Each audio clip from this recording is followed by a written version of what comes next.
Hello, Julia. I am so excited that you're here today and that we were able to book a time to talk and explore with each other because we've never met. And all we wanted to do was put the two faces together, two energies together, and see what might happen.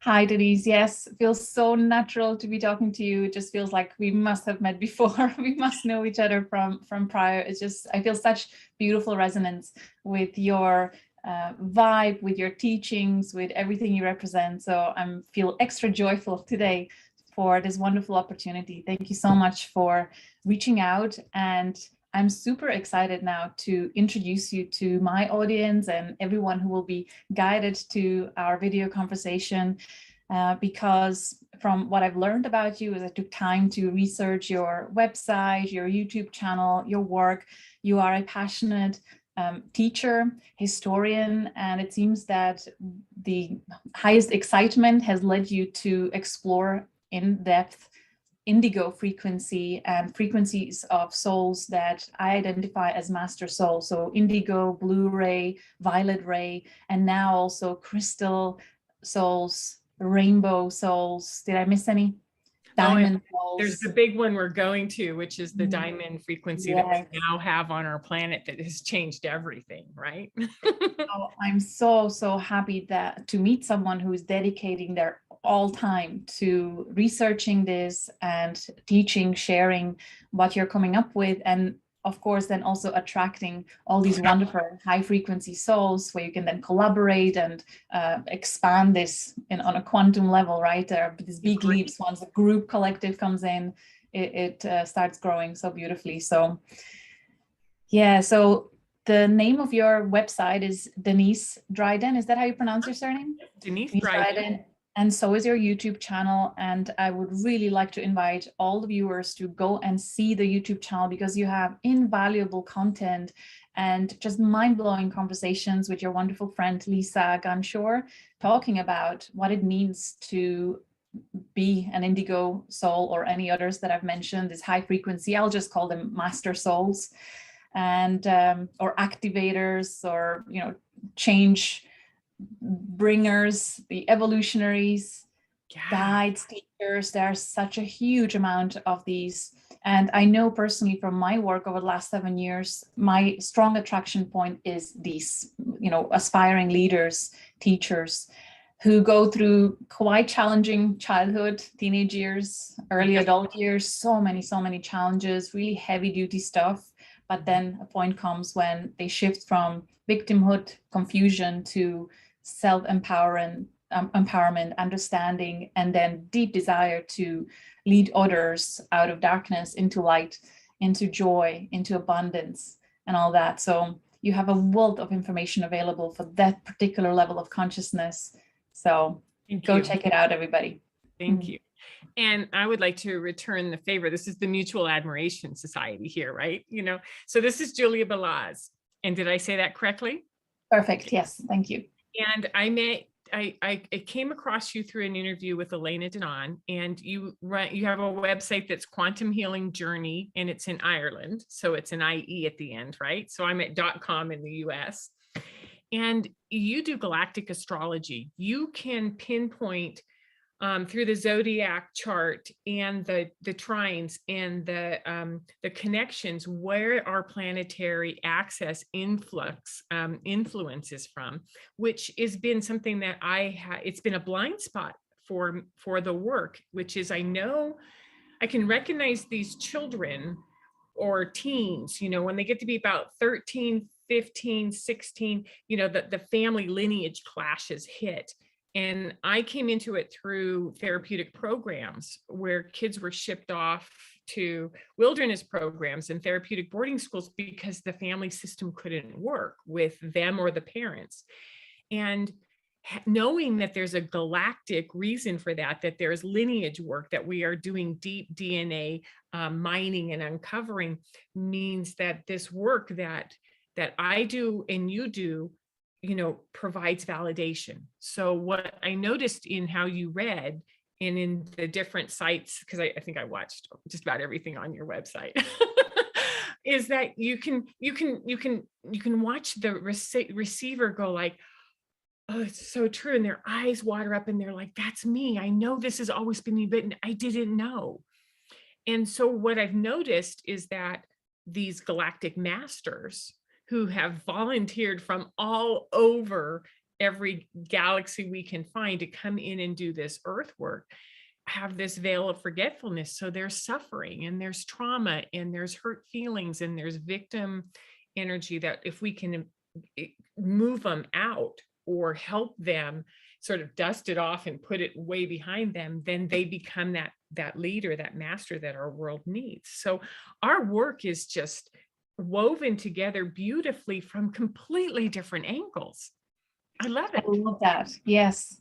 Oh, absolutely. And I have to say, you can approach this certainly from the intuitive, tuning into soul records, just feeling the frequency and letting your heart guide you and inform you that, yes, you are this high frequency and you came here for a higher divine purpose. Yes. Or you can take this from the left brain, analytical, logical, the scientific researcher, wired person, where you can look at astrology and look at the natal chart, and it's all there too as a validation. So for many people, seeing something like that, black and white, is crucial, because unless they see it, there's always this element of doubt in them that is not allowing them to fully let go of those old victimhood and confusion and not good enough identities. So it's wonderful that we can now, bring together a huge amount of data and start validating some of this information from a galactic perspective, and it's really all there. So I love that you have used logic and science to support and to build this knowledge and information.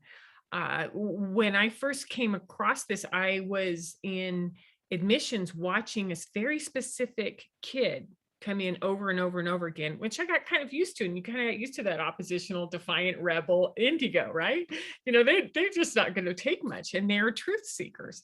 And then I noticed in about 2005, the profile changed and it started to go to a very quiet, introverted, vibrational kid. And I'm like, whoa, wait a minute, what just happened? And that's when I started going to my channel and asking very specific questions where I could access the masters who were, and then documenting it, right? And I transcribe everything and going, yes, that's the energy frequency, that's this. Then I knew how to approach it, but I didn't have that scientific base.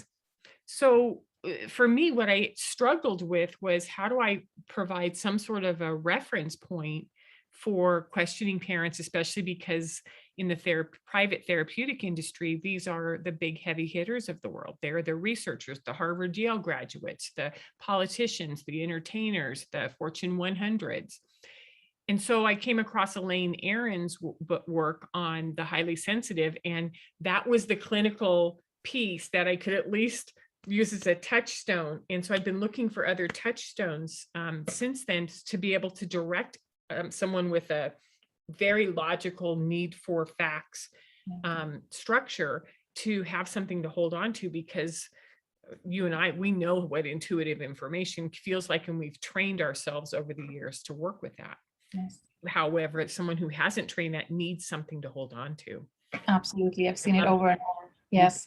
Yes. So we have created a website that is freely accessible to everyone, and there is no need for login, or it doesn't store even your data or anything. You can just enter your birth details and get a free report showing you what 54 most common fixed stars alignments are present in your natal chart. Because what we believe, based on years of this work, is that when a soul is indeed coming from different star system, coming here as a galactic master soul, during their time of birth, because our universe is arranged mathematically, geometrically, in a very specific way, this quantum entanglement that is occurring needs to be supported by very precise geometrical alignments of planets, stars, all the celestial bodies. So we found that soul coming, for example, from Pleiades at their time of birth will have Pleiadian connections in their chart, either to sun, moon, or any of the planets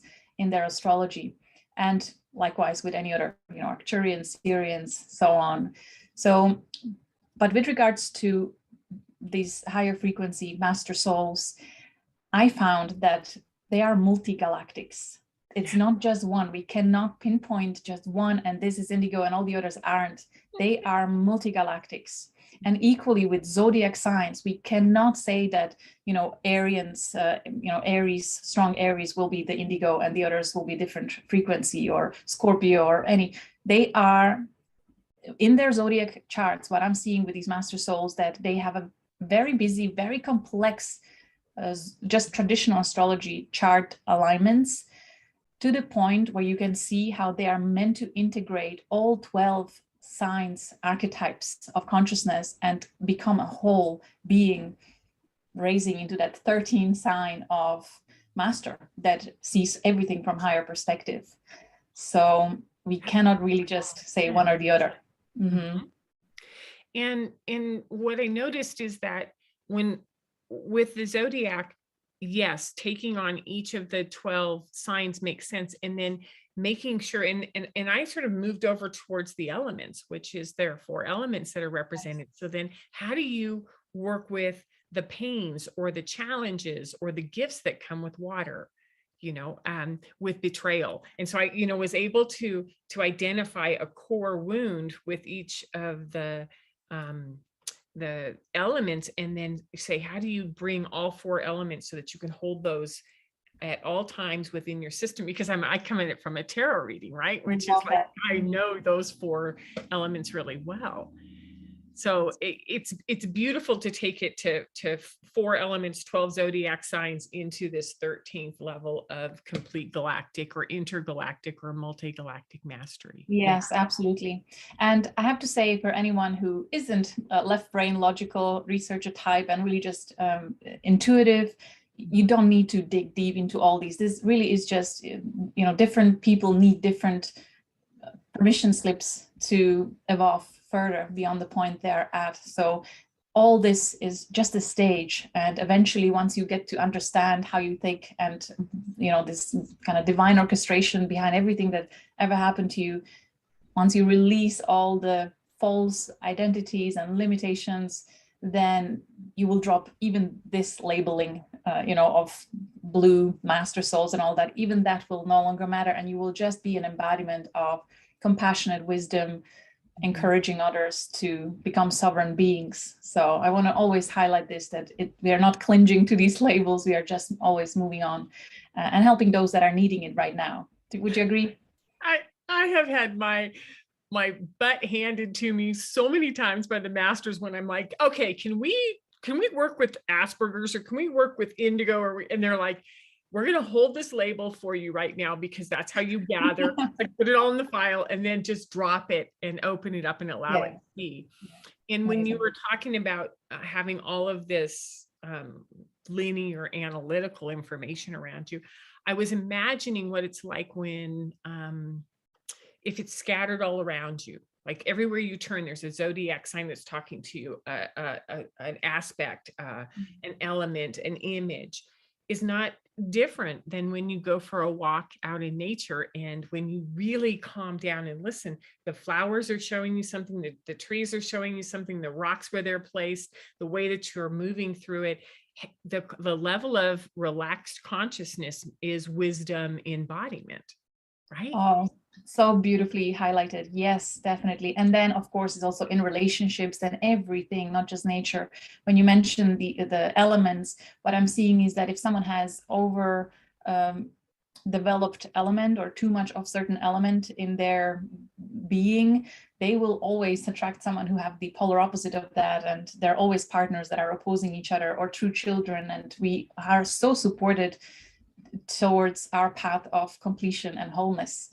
They're always, missing pieces of a puzzle. They are presented to us. We just need to pay attention and then just be in awe and gratitude for the magical game that we are in. Yeah. In these last 2 to 3 years, my favorite statement has been, and then that happened. And literally all that I can do is just go, okay, so that just just crossed my path, and there's no reaction.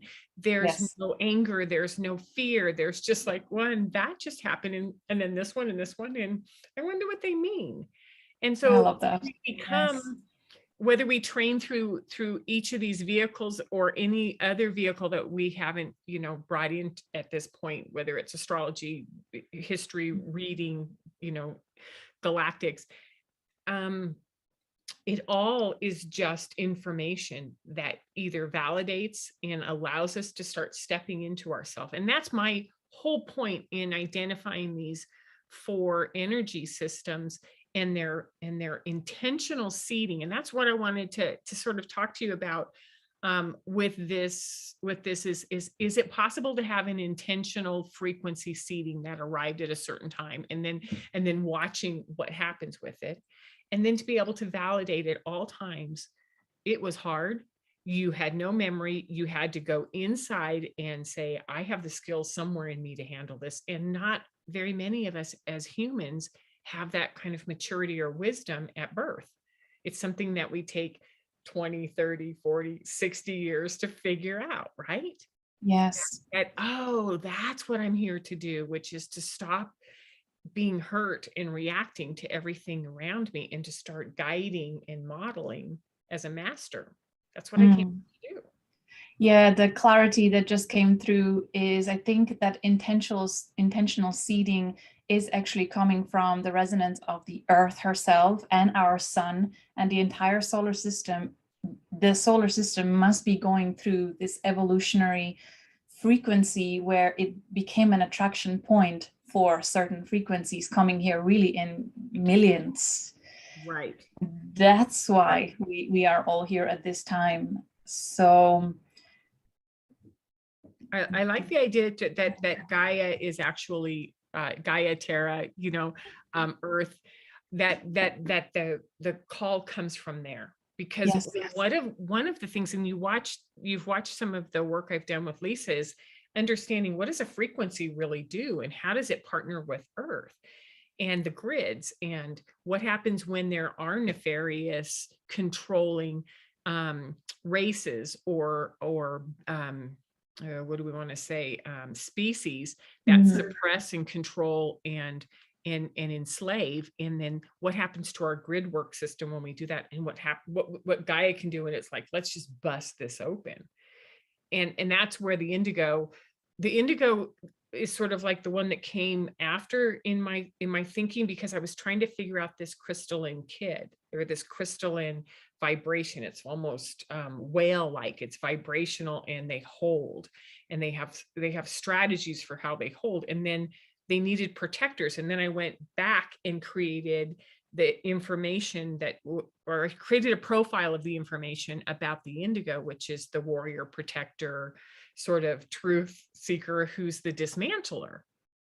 yes. And I have to Whoa. say, many times in solar element sessions, whenever there were 2 indigo parents, their child was reading as crystal child. So it absolutely must make sense. It makes sense why that is required.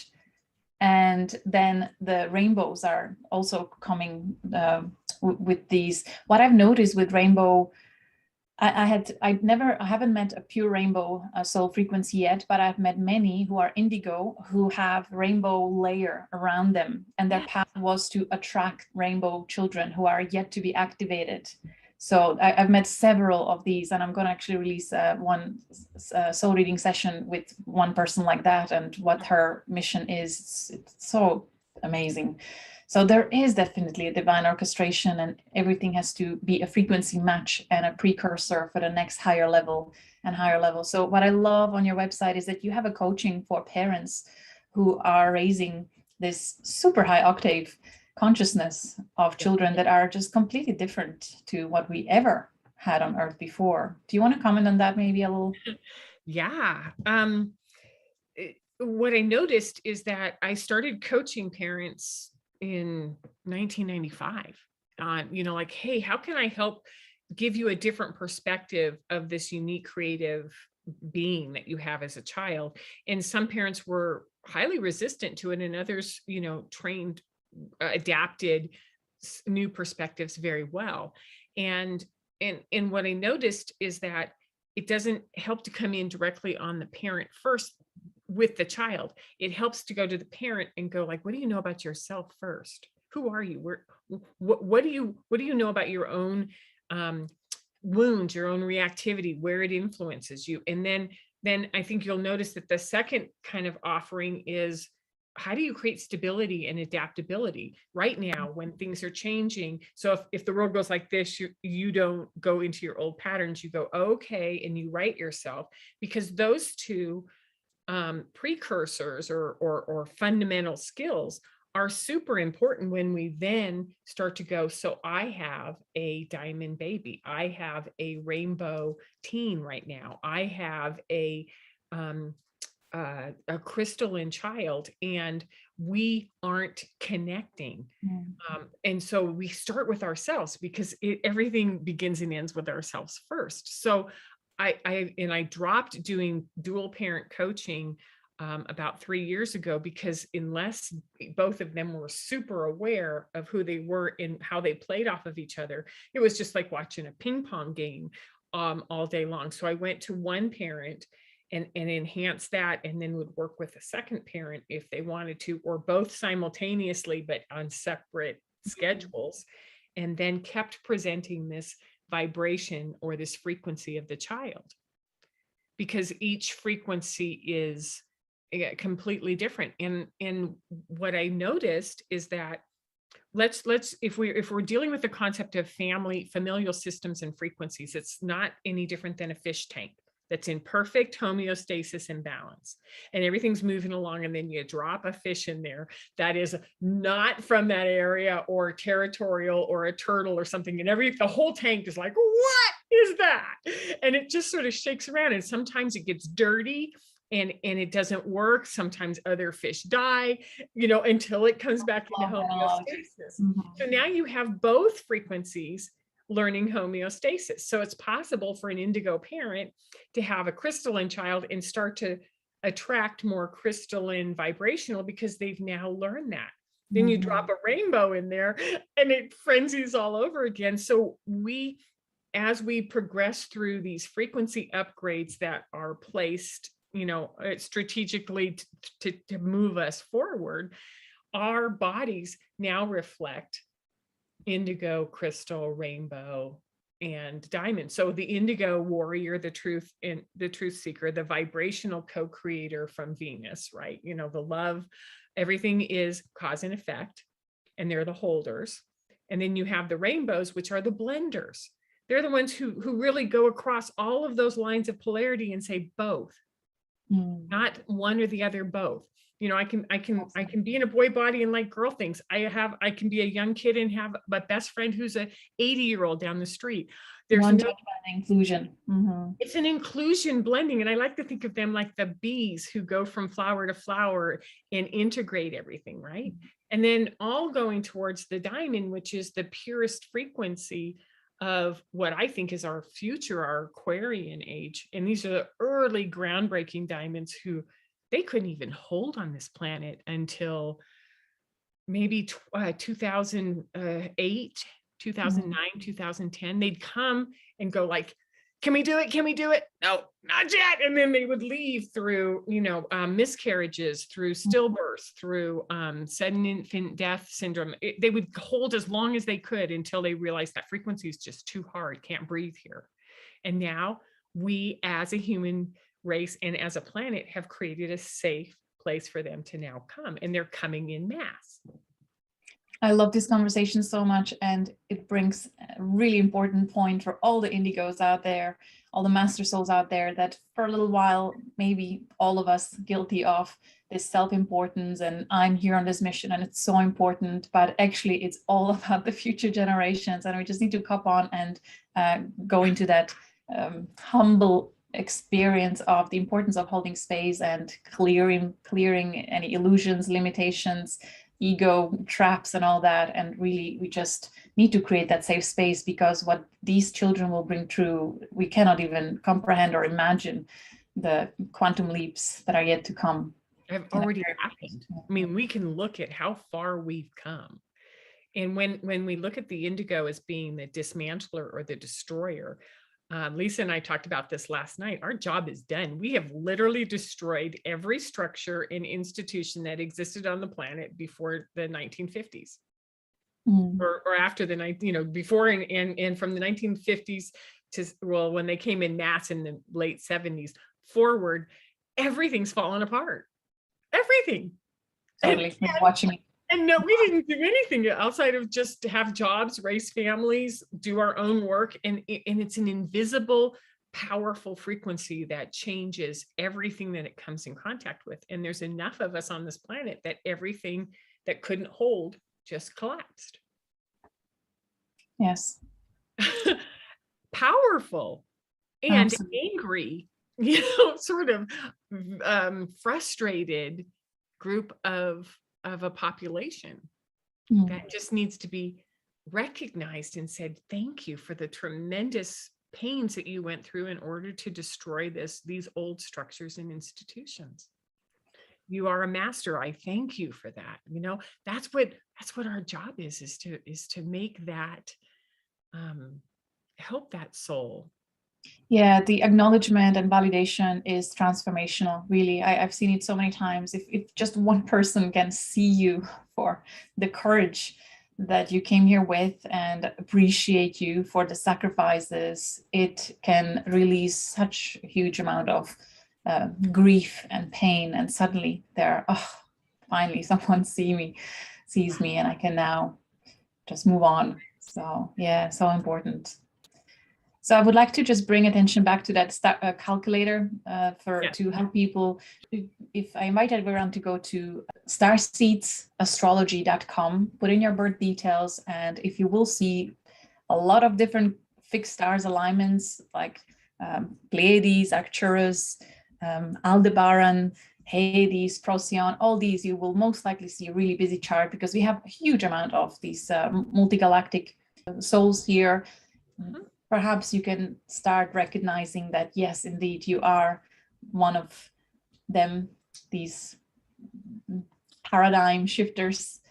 And perhaps you can start accepting the value of you being here and allowing universe and this earth bless you with all the wonderful things that are yet to come to your life. It's all about accepting that you are worthy of these blessings, allowing it, and then just watch the magic happen, synchronicity and guidance, and just follow your excitement, your passion.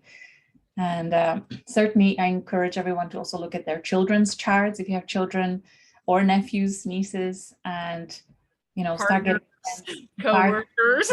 Yeah, you can definitely go down the rabbit hole, and it usually takes people on a journey for several weeks, even months, but it's just a stage. Once you really your consciousness starts expanding so rapidly, and it will really help you see from a much higher perspective than you ever were allowed to see it. It's very healing, transformational, expansive, empowering. And then once you're done with that, at some point you'll be like, nah, I'm okay now. And you will just drop into the here and now and live your life in a much higher frequency. So standing a little taller and having more awareness of the attributes that you brought with you from other parts of our universe. I love that you offer this free, that people can go and do this. And then when they want more information, they can schedule a very specific, I think it's a 3 or 4 hour reading with you, right? Where you... Yeah, not with me. I don't do these anymore. It's physically impossible to do that. Now I hold space for students of my courses. So I created courses where people can go very deep or just basic, just for themselves, or have this as a career. There is a huge demand for galactic astrology, soul readings. Just the waiting lists are so long for all the certified practitioners, and many are in the course now that are yet to be certified. So it's an amazing journey and super wonderful community of this kind of frequency, soul consciousness. So everyone is welcome. I love it. Thank you. I think that this is a beautiful gift that you've given the world. Thank you, Denise.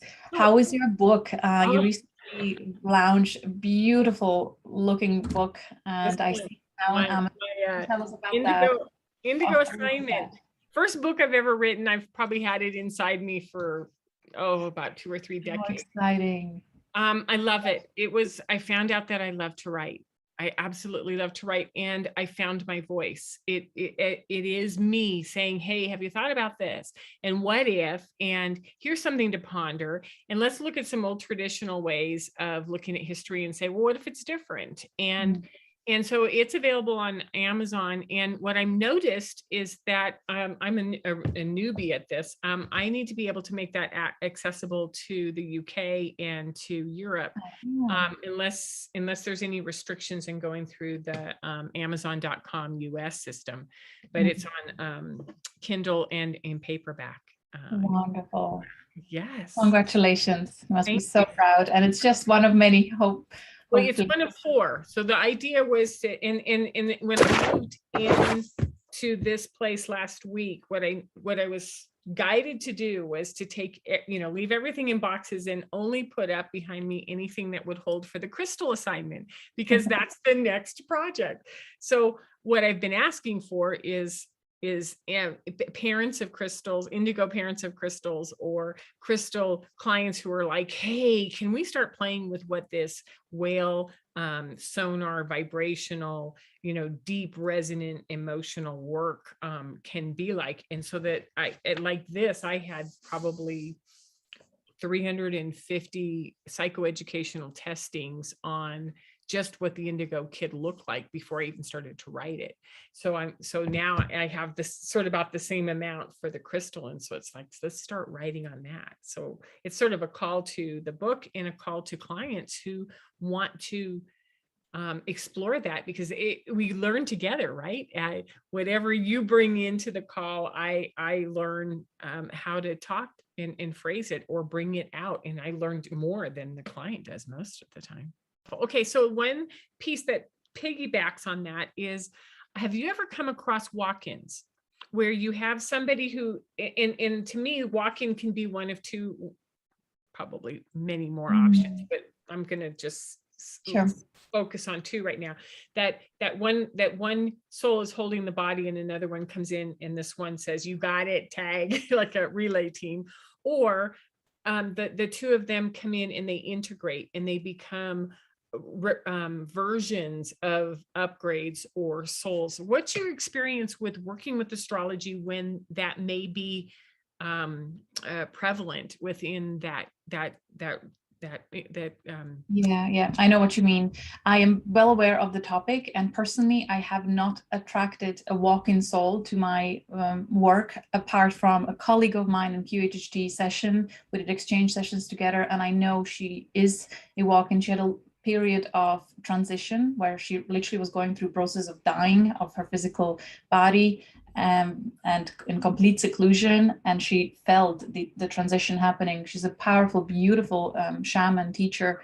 So we just know that there was a walking, and at that time I didn't have I've never actually looked at her astrology. I might, so I have not attracted that kind of person, so I didn't study their astrological charts and data. But from what I know about the topic, from just connecting to others, then if it's true that a new soul walked in, then when you look at that time and date and that astrological chart, it will have different fixed stars alignment, and you will feel a frequency of different even galactic soul. But there is always resonance also with the original soul and original chart. There will have to be quite a strong compatibility in terms of alignments and aspects for the new soul to be in somewhat in resonance with the body constellation. So that, and I do recall now, I had one soul realignment session when there was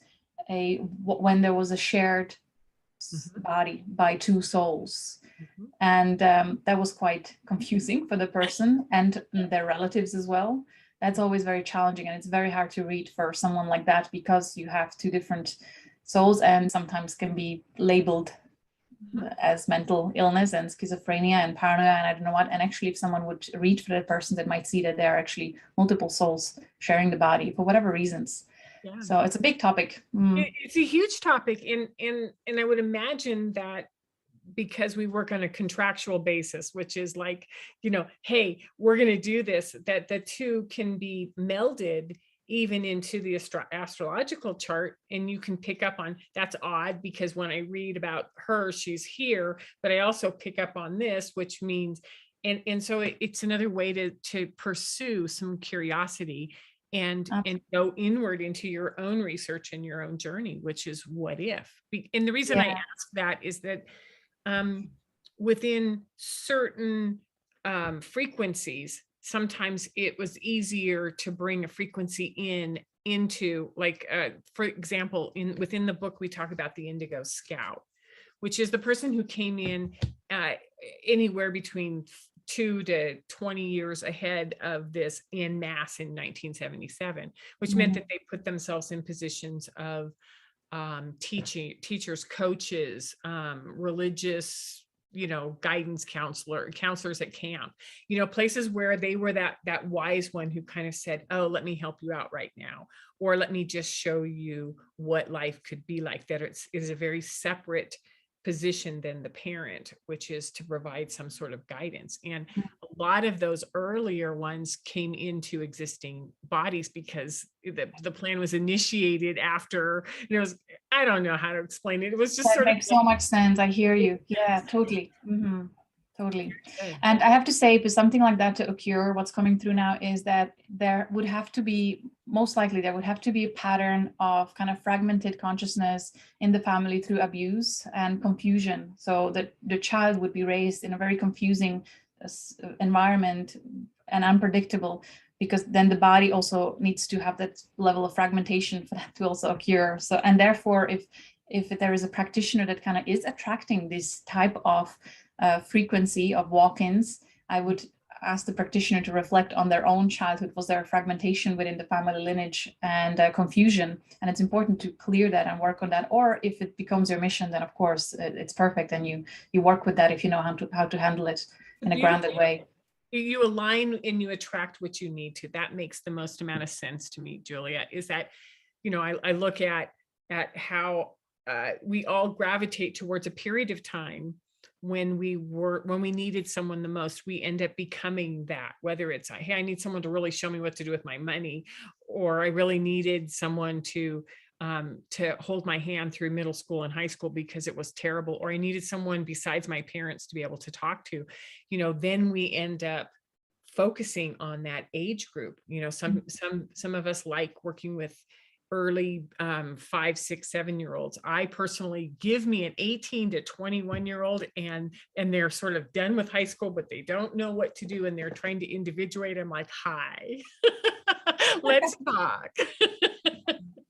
And it's the time when you needed most support. Yes. Yeah. And the time that I understand what it looks like and feels like. There is a frequency in me that can spot it, feel it, and I am a coffee shop aficionado. Like, I read my cards, I do my work, I hang out at coffee shops, and I love these little baristas, and they'll kind of come up and go, hi, what you doing right now? And I'm like, oh, there you are. And they just twinkle. And I'm like, well, just look at you, little rainbow, just shining. I love that. I love that. That brings me to an important topic in our astrology point of Chiron. I believe you mentioned that, and that's how you were introduced to it. This is what we are just talking about there right now. When your wounds become your path of a healer and helping others with the same wounds, this will be revealed to you in your astrology. If you want to look at it in your Chiron, it's spelled Chiron. If you get your free astrology chart, most of them will show you your Chiron's zodiac sign and the house which is in, and then you need to look at the meaning of it. There's plenty of free resources on that, including books on just Chiron. It's your wounded healer. What was your biggest wound, and what are you guided to do with that to help others with and what gifts were you trained to do as a result of having this wound, which was, we're going to train you, we're going to train you, we're going to train you, right? And then the house shows us the element, which is like, oh, it's always going to come in fire for you, or it's going to come in emotions, or it's going to come in mental with the storytelling that you do. So look at how beautiful that element and that sign is for you, for your training. So it's Chiron. I love Chiron. It has ended up being the how do I say this? I don't directly hear anything or have a direct knowing. What I do, it's almost like my guides and my higher self love to give me Tetris problems. They throw 5 or 6 things out there, and I'm like, and then when it goes, I'm like, oh, that's really good. And they chuckle, like, you know, hey, you told us to make it fun and entertaining and a lot of work. And I'm like, I bet. And so this Chiron is just sort of like a big puzzle. And it's easy to go to the wound. We can all go to the wound, but transitioning that into our mastery and our strengths, it's almost like, ah, shucks, no, that's not really me. And it's like, yes, stand up tall. Let that be who you are and what you were trained to be. So much guidance there. Yeah. It works really well with indigos, by the way. Chiron and indigos, perfect combination. Very good. This is wonderful. Is there anything else that that comes up that I think we could talk for 3 hours. And I would love to do this again in future.